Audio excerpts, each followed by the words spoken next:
So many people these days are struggling with purpose. What is my purpose? And I think that we've really misunderstood purpose.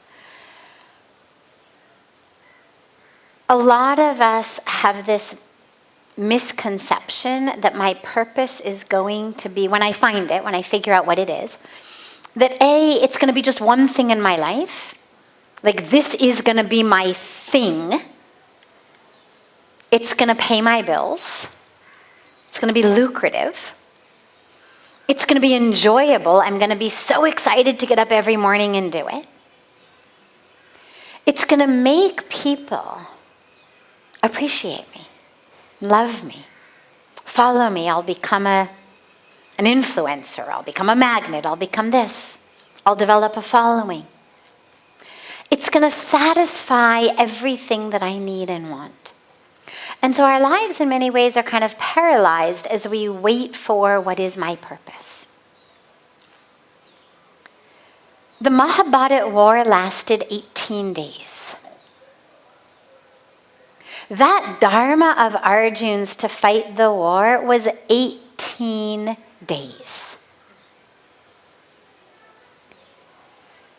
He had other ways that his Dharma unfolded prior to that, after that.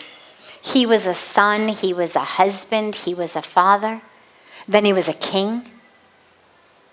He had a lot of different roles that he played.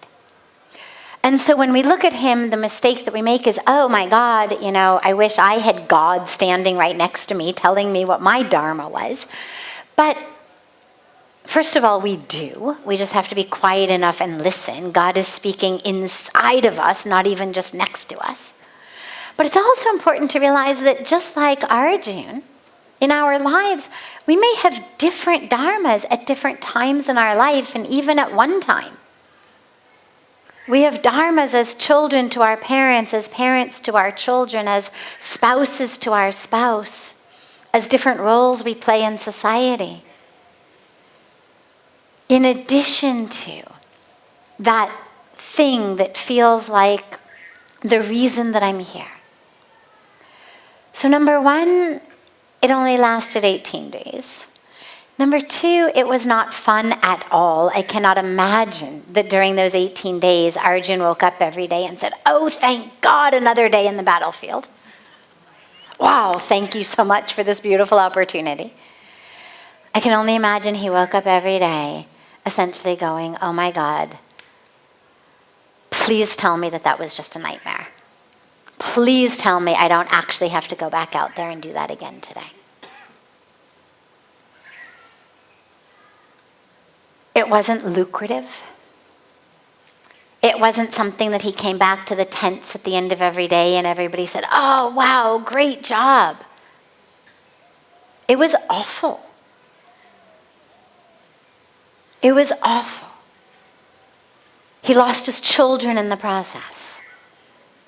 I mean, it was something that had to be done. It was neither fun nor lucrative, nor something that made everybody appreciate him, nor something that he was excited about.